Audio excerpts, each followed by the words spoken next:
The Tailless Tailed Beast, Kisame Hoshigaki. He's a character I wanted to make a video about for quite a while now. Even though many people claim he's one of the strongest Akatsuki members, I do have my own thoughts on how strong he really is. So Kisame is well known for being one of the 7 ninja swordsmen of the Hidden Mist, a group of powerful shinobi known for possessing blades with special abilities, his being Samihada, but I'll get into that later.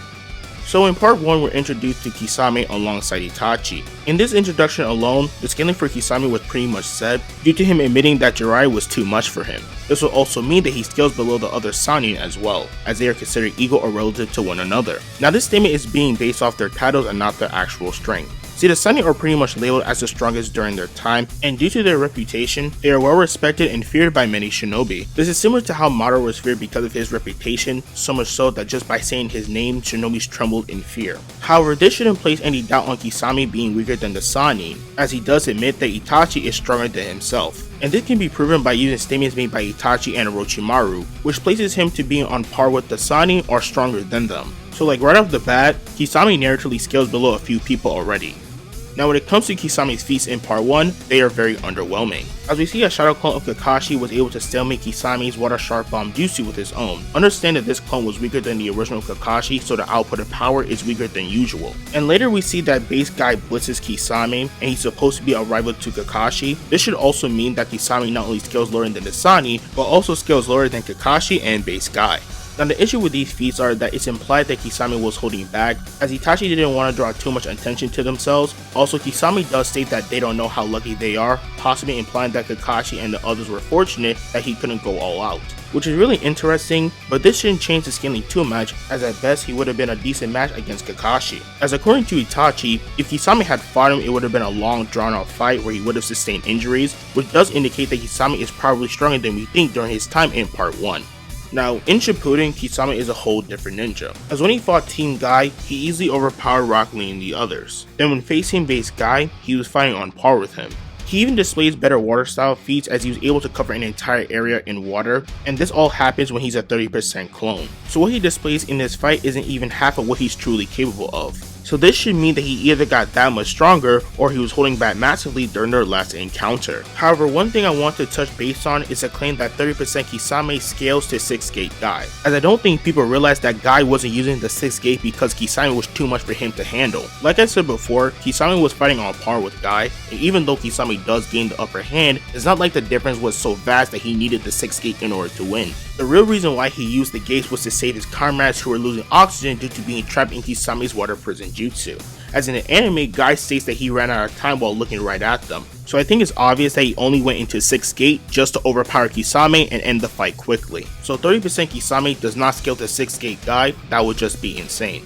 Now his fight with B is probably his most impressive one, as prior to this fight we see Killer B casually slap up Team Taka, and he does this while in base. Granted, Team Taka were holding back at the start due to trying to capture him, but still, it doesn't change the fact that B was overpowering each one of them, including MS Sasuke. In fact, he had him beat multiple times, so if he didn't have his team with him, he would have died during that fight for sure. But against Kisame, he was struggling a lot, as Kisame does react to most of his attacks and was able to overpower him in his Version 1 state. This fight was going so bad for B that even the A-Tails advised him to go all out, and even stated that Killer B would have already lost to Kisame if he didn't have him, which would indicate that he is stronger than base B. And this would scale Kisame above any members of Team Taka, including early MS Sasuke. Although this is questionable, as this Sasuke wasn't at 100% due to his injuries from fighting Itachi. Also, before someone mentions the fight between Kisame and Suigetsu, please don't. This fight does not downscale Kisame at all, as this was a simple duel. Plus Sasuke even tells Suigetsu that he would lose to Kisame if he fought him, so please don't try to use this fight for scaling Kisame.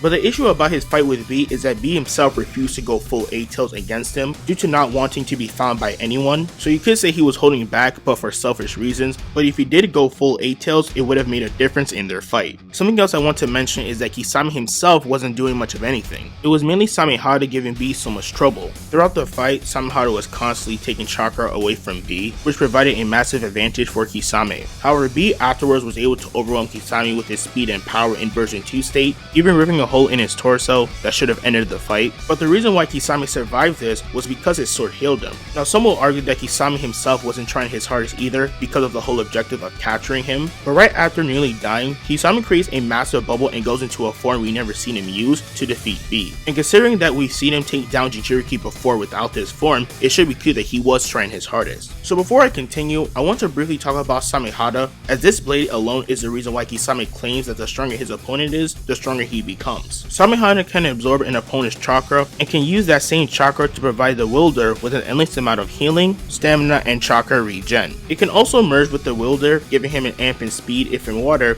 and gives them the ability to detect and absorb chakra. And this is what made Kisame so dangerous, as chakra is so essential to a shinobi that without it, they die. This makes Samihada so essential for Kisame, as without it he probably wouldn't be as strong as he was if he didn't wield the blade. So with this knowledge, it's hard to say that Kisame even scales to be at his best, as without Samihada he would have lost. This also hurts the idea that he even scales to KCM Naruto, but we can't say that Kisame at this point rivals some of the Kage and maybe even the Sani if you want to go that far. But it really depends on how you scale him. But even without Samihada, Kisame is still shown to be a powerful shinobi, as during his third fight with Guy, he displays water style on a greater scale. He uses two new jutsu, first being his 1000 Hungry Sharks jutsu, which is basically a much stronger version of his 5 Hungry Sharks jutsu, and second being his Super Water Shark Bomb jutsu, which is his most powerful one, as this jutsu can absorb the chakra from any opposing ninjutsu and become more powerful, and for a short time it was able to clash with 7th Gate Guy's Hirodora. However, this doesn't mean that Kisame at his best scales to 7th Gate Guy at all. I know some people will start hating on me in the comments just for saying this, but let me explain. The only reason why Guy uses 7th Gate was because he was trying to stop Kisame summoning from delivering intel he gathered. And due to the 1000 Hungry Sharks acting as decoys, he needed to expand the blast radius in order to hit every single one of them,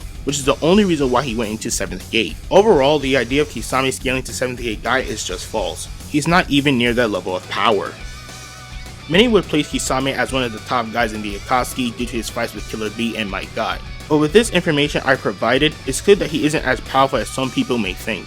Now this isn't to say that Kisame isn't as strong, as he does have some decent feats and powerful jutsu. It's just that the main thing that made him so feared is Samihada, and without it, it's hard to say if he's really all that strong.